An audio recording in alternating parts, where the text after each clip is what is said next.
Bonjour, très chers enfants de Dieu, de partout où vous pouvez nous suivre en cette heure. Nous voici encore venir une fois devant vous dans cette tranche que vous aimez tant, l'école du dimanche en ligne, qui est une émission animée par les vôtres, les frères Joseph Onsela. Ceci retentit sur la voie du vigile depuis la cathédrale d'en plein air, le palmier tabernacle où Dieu lui-même est le pasteur. Mais nous voulons juste vous annoncer encore une fois que désormais, votre émission L'école du dimanche en ligne, vous ne la suivrez pas que sur la voie du vigile en exclusivité. Nous travaillons aussi avec une chaîne partenaire, c'est Vision de l'Aigle New Look.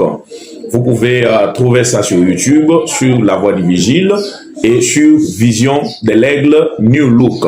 Donc, vous aurez chaque fois à suivre de nos émissions là-bas. Ça passe aussi sur notre page La Voix du Vigile elle-même. Ça passe sur notre compte Facebook Joseph Nsela. Donc, nous sommes en train de disponibiliser pour vous le travail que nous faisons afin que cela puisse bénéficier à tous les enfants de Dieu. Alors, nous sommes en train de parler depuis la fois passée sur le mystère de l'intercession. Et sur le mystère de l'intercession, suivant l'ordre que nous avions tracé pour que nous puissions suivre, nous avons commencé avec ce que cela voudra d'abord dire, et nous avons dit que l'intercession, c'est le fait d'intercéder, c'est le fait de solliciter allégeance auprès du détenteur de la grâce pour une faute commise. Nous avons dit que c'est une médiation en vue de remettre à la communion les deux parties qui se seraient séparées suite à un méfait qui se soit commis dans leur relation. Nous avons parlé, commençant par les sacerdoces d'Aaron, pour montrer que les intercessions, où il y avait une partie qui se faisait que par Aaron lui seul, les jours du Yom Kippour, c'était les 10e jours du 7e mois, selon le calendrier linéaire, le calendrier juif, et cela correspondrait aujourd'hui à fin septembre et début octobre, selon que les calendriers grégoriens changent. Alors, nous avons souligné les éléments sur lesquels nous voudrons revenir avant de continuer. Nous avions dit que l'intercession que Aaron faisait dans le temple ou derrière le voile une seule fois par année était différent de l'intercession que faisaient les sacrificateurs ordinaires dans les parvis extérieurs. Aaron, lui, entrait derrière le voile avec le sang une seule fois l'année, alors que le sacrificateur ordinaire offrait des sacrifices, faisait des intercessions chaque jour au temple. Nous avons encore dit que dans cette intercession que faisait Aaron, si Aaron venait de faire l'intercession aujourd'hui et que demain frère Joseph Nsela a tué son prochain, Aaron ne pouvait pas rentrer dans le lieu très saint pour faire l'intercession de nouveau. Il ne le faisait pas parce que l'intercession qu'Aaron faisait avait un seul jour fixé par l'Éternel.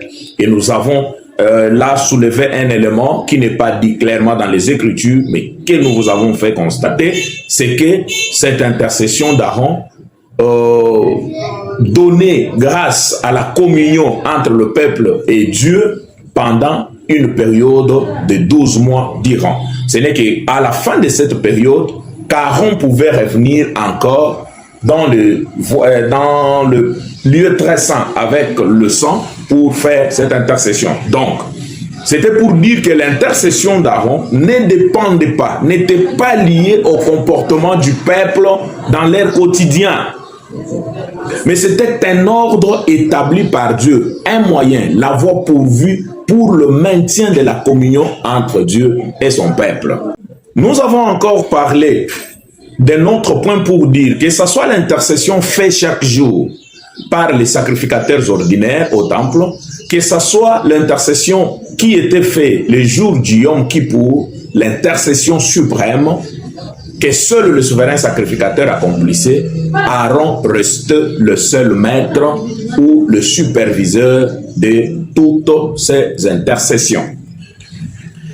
Alors, nous n'allions pas nous attarder sur Aaron, parce que nous étions en train de parler juste pour voir qu'est-ce qui s'est passé dans l'Ancienne Alliance pour comprendre ce que Saint Paul nous parle dans l'Épître aux Hébreux, et aussi voir les commentaires de William Branham, ce qu'il lui est en train d'expliquer sur cette intercession.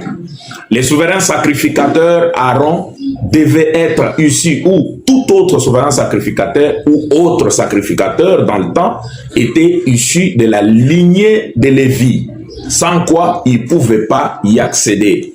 Et les souverains sacrificateurs avaient un mandat à vie. On ne le remplaçait qu'à sa mort. C'est ce qui faisait d'ailleurs qu'il y en ait plusieurs comme Paul a parlé. Alors que quand ça sera pour Christ, ce que nous allons voir avec vous tout à l'heure, c'est sans successeur. Alors, aujourd'hui, nous voulons parler, non seulement rester dans l'image avec le frère Aaron, mais nous voulons prendre Christ comme le souverain sacrificateur de cette nouvelle alliance. Jésus-Christ, comme Saint Paul le dit, selon sa lignée terrestre, il est sorti de la tribu de Juda et par conséquent, il ne pouvait pas accéder à ses sacerdoces. Mais il a obtenu le droit d'être souverain sacrificateur en considérant ses origines célestes. C'est ce qui veut réellement dire qu'il est fait sacrificateur selon l'ordre de Melchizedek. Vous vous souviendrez que Melchizedek est ce grand prêtre qui alla croiser Abraham quand il revenait de la défaite de roi, qui lui avait donné du pain et du vin et à qui Abraham avait payé la dîme. C'est ce personnage dont la Bible dit qu'il est sans père, ni mère, ni généalogie, ni fin, ni commencement des jours. Alors c'est en prenant Christ dans cet ordre-là, du sacerdoce de Melchizedek, qu'il accède à ce travail comme un prêtre oint. Parce que vous vous souviendrez que dans la notion de l'onction, aucun prêtre n'accédait à ce travail sans être oint. Et vous allez voir que Daniel avait parlé depuis très longtemps qu'un oint devrait venir. Nous allons lire ça pour que ça ne soit pas seulement ce que nous sommes en train de dire. Dans Daniel chapitre 9, verset 26, la Bible nous dit ceci: après les 62 semaines, un oint sera retranché et il n'aura pas de successeur. Le oint qui devait venir ici, c'est lui qui devait être oint à la fois prophète, prêtre et roi. À la différence des autres sacrificateurs, lui, c'était un oint sans successeur. Et quand vous allez lire dans l'Épître aux Hébreux, chapitre 7, verset 24, Saint Paul dit aussi de lui, mais lui, parce qu'il demeure éternellement, possède un sacerdoce non transmissible. Là, il y a une différence avec la maison d'Aaron, avec la maison de Lévi, qui, le souverain sacrificateur, devait être remplacé à sa mort. Mais Christ est établi souverain sacrificateur sur la maison de Dieu, selon l'ordre de Melchizedek, et cela, c'est sans successeur. Son sacerdoce est non transmissible. Là, ce sont les caractéristiques qui diffèrent de ce qu'Aaron faisait avec sa lignée. Mais souvenez-vous, cet élément, retenez bien, Aaron offrait le sacrifice le 10e jour du 7e mois selon leur calendrier, les jours du Yom Kippour, jour des grandes intercessions ou de l'intercession suprême, une seule fois l'année. Alors que dans le temple, dans le parvis extérieur, le sacrifice s'offrait chaque jour pour les intercessions. Que ce soit ce que les sacrificateurs ordinaires faisaient, que ce soit ce que Aaron faisait, c'était pour le maintien de la communion entre le peuple et leur Dieu. Alors, dans l'ordre que nous avons tracé la fois passée, c'était d'abord de nous dire qui devait être, qu'est-ce que l'intercession voulait dire, et aussi, nous avions dit, on allait savoir qui sont les animateurs de cette œuvre de l'intercession et les lieux où cela s'est passé, puis les bornes dans le temps. Aujourd'hui, je voudrais juste que nous puissions tracer dans les temps quand est-ce que l'intercession de Christ commence. Beaucoup de gens ont tendance à dire que l'intercession s'est faite par l'offrande de son corps à la croix. Les autres disent que l'intercession, l'agneau a été immolé dès avant la fondation du monde. Et donc, Christ aurait fait l'intercession dès avant la fondation du monde. Non. D'abord, la notion de l'agneau immolé dès avant la fondation du monde, qu'est-ce que cela veut dire? L'agneau immolé dès avant la fondation du monde, frère Branham dit toujours que c'était dans la pensée de Dieu que cet agneau avait été immolé. Or, dans la pensée de Dieu, il n'y avait pas que l'agneau, il y avait nos attributs, le programme de Dieu, nos noms et tout ce que nous allions faire sur la terre. Mais quand bien même nous étions dans la pensée de Dieu, il ne pouvait pas communier avec nous pendant ce temps. Étant ses enfants, mais dans sa pensée, il ne pouvait pas être appelé père et nous ne pouvions pas être appelés fils. L'agneau immolé dès avant la fondation du monde, c'est juste le programme qu'avait Dieu de pouvoir exécuter cet agneau dans le temps afin de rétablir la communion qui devrait se briser selon la préscience pour ouvrir la voie au plan de la rédemption. Alors, l'agneau immolé dès avant la fondation du monde, ce n'était pas un fait accompli. Parce que c'était un monde immatériel. La pensée de Dieu n'est pas une pensée qui saigne pour que l'agneau ait du sang. Et la raison même qui a fait que Christ puisse naître dans la race humaine, c'était parce que dans cette pensée-là, avant même qu'il ne devienne le gosse, il ne pouvait pas avoir du sang. Et quand cette pensée a été exprimée et que Christ, cet agneau, est devenu le corps-parole, le logos, il n'avait toujours pas du sang. Alors que l'Écriture nous dit que sans l'effusion du sang, il n'y a plus de pardon pour de péchés. Alors, l'intercession de Christ ne s'est pas faite ou il ne l'a pas faite avant qu'il ne naisse, qu'il soit mort et qu'il soit ressuscité et qu'il soit réparti de la terre pour le ciel.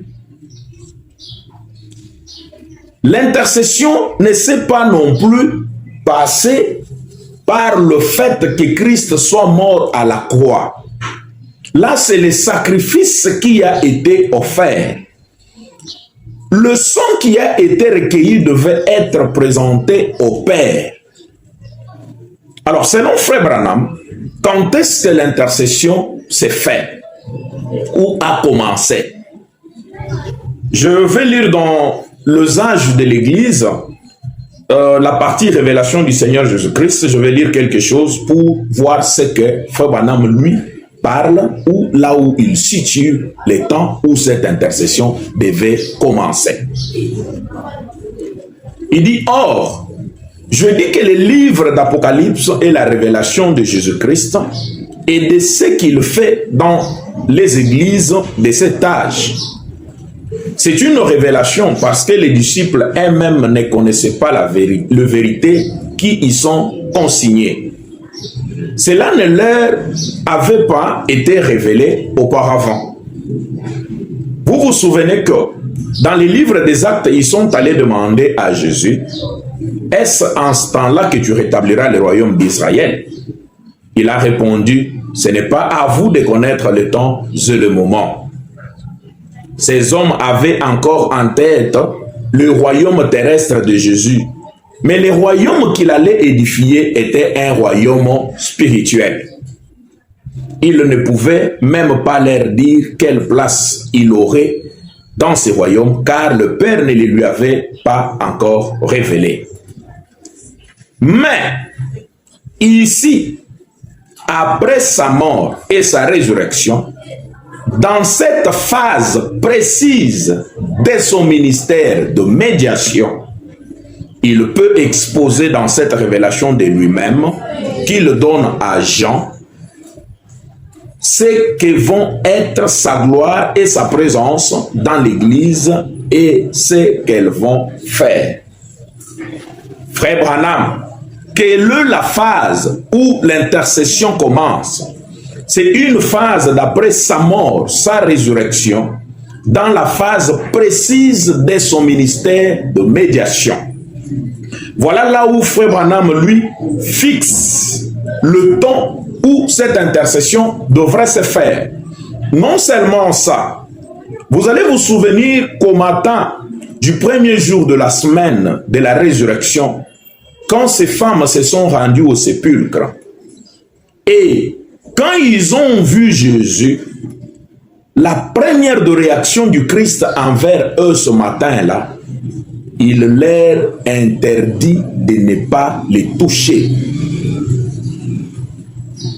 Mais quand vous suivez les récits bibliques, le soir, le même soir, le soir du même jour, quand il croise ses disciples, c'est lui qui les invite à venir palper ses mains et ses côtes. Vous êtes-vous déjà posé la question pourquoi ce matin la Christ n'avait pas voulu, à peine qu'il venait de ressusciter, que les femmes ne les touchent? Il avait tout simplement dit, c'est parce que je ne suis pas encore allé vers mon Père, vers votre Dieu et vers mon Dieu. Ça au moins, à tous ceux qui aiment déjà l'école du dimanche en ligne, je vous laisse chercher ça dans le message, que ce soit un devoir que vous allez peut-être mettre dans les commentaires. Trouvez quand même ce que le prophète dit là-dessus. Vous verrez que l'intercession devait commencer à quel moment. L'intercession a commencé après que Christ ait offert sa vie sur la croix, qu'il soit ressuscité et qu'il soit rentré au ciel. Or, son retour au ciel, les anges ont vu un bâtiment humain être emporté, défiant toute loi de paix en terre, et les témoins qui sont venus célestes leur disent, c'est Jésus que vous voyez monter, reviendra de la même manière. Et ici, beaucoup de gens s'y cognent. Beaucoup de gens s'y cognent parce que ils ont vu Jésus partir, un humain, et il y a beaucoup de théories qu'on a fait là-dessus. Les gens ont cru qu'il est parti, comme la Bible le dit, il est à la droite du Père, il est à la droite comme la mienne ici. Je ne sais pas s'il a son petit trône là-bas. Fobana m'a dit non, c'est pas ça, c'est juste qu'il est dans la puissance même de Dieu. Et être dans la puissance même de Dieu, trouver encore ce que cela veut dire, vous verrez ce que Christ est devenu. En réalité, selon ses paroles à lui-même, il disait toujours, je suis venu du Père et je rentre au Père. Et Frère Branham fait un syllogisme logique. Il dit, si venir du Père, c'était quitter la colonne de feu et devenir un corps de chair, rentrer au Père, ça sera quitter le corps de chair pour redevenir la lumière.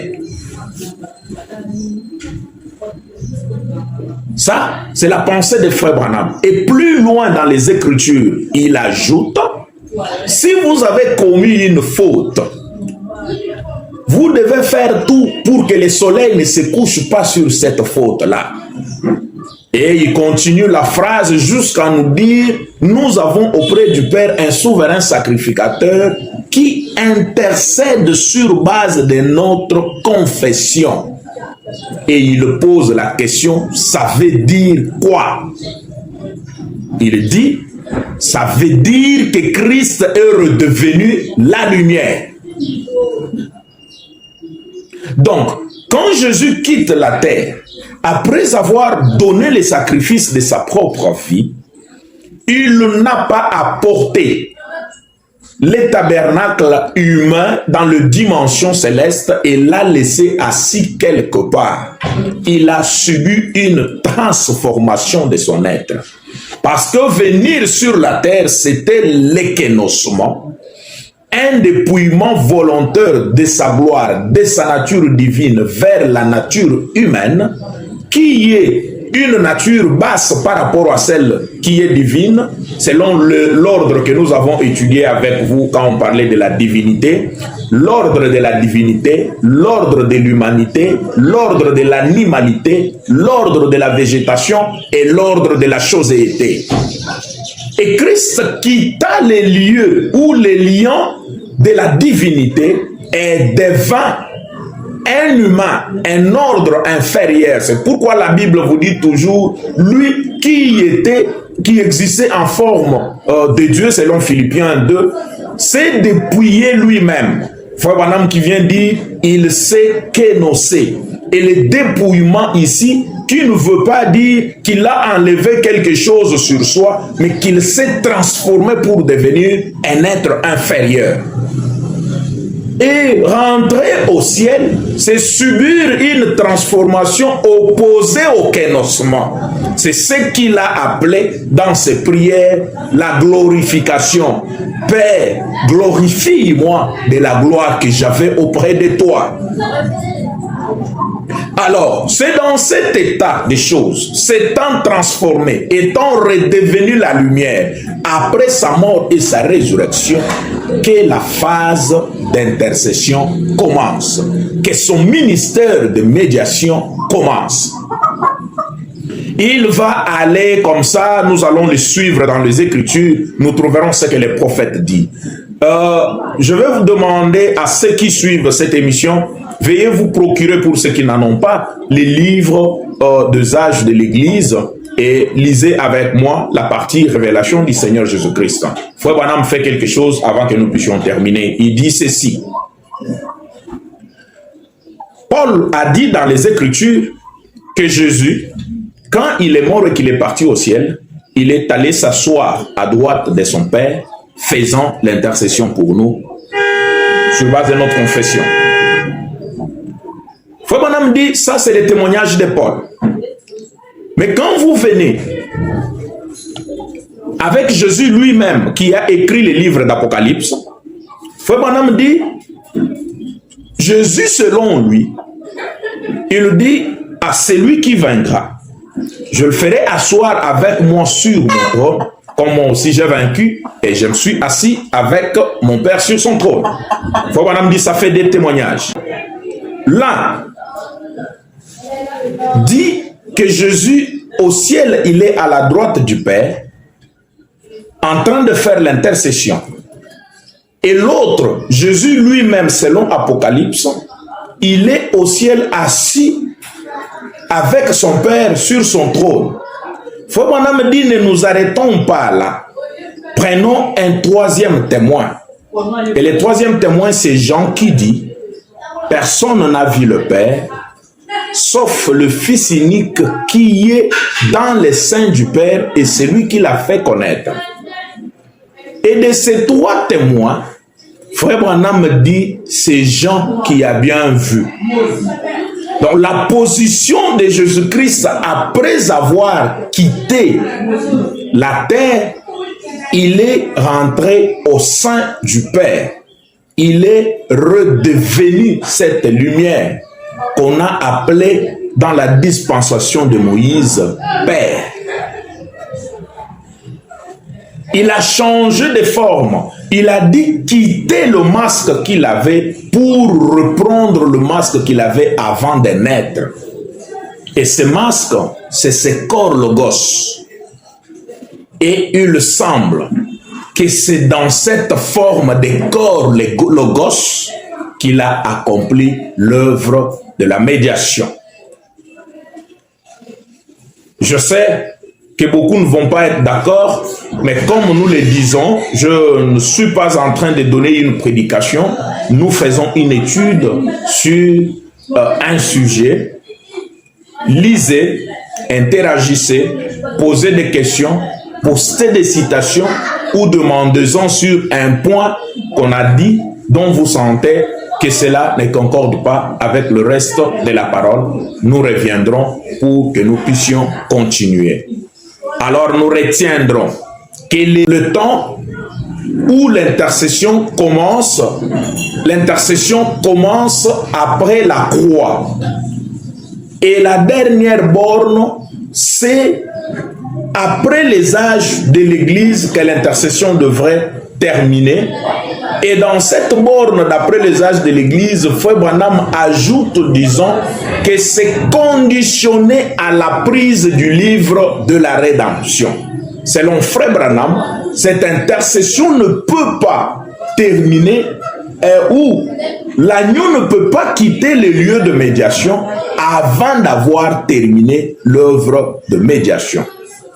Alors nous retiendrons que c'est une œuvre qui se fait après la croix par un souverain sacrificateur pris selon l'ordre de Melchizedek, celui dont le sacerdoce est non transmissible, celui qui est le oint sans successeur, et il le fait après avoir changé de masque, après avoir subi la transformation, quittant le corps de chair pour un corps lumière. Encore une fois aujourd'hui, que la paix du Christ, paix qui surpasse toute intelligence, soit sur vos maisons et que le Seigneur Dieu vous bénisse. Veuillez vous abonner, veuillez partager, veuillez parler à quelqu'un d'autre de ce que nous faisons, parce que nous le faisons pour vous, et interagissez pour que nous puissions ajuster ce que nous faisons, afin qu'à la fin de compte, la lumière brille et que la gloire et l'honneur reviennent à notre Dieu. Merci.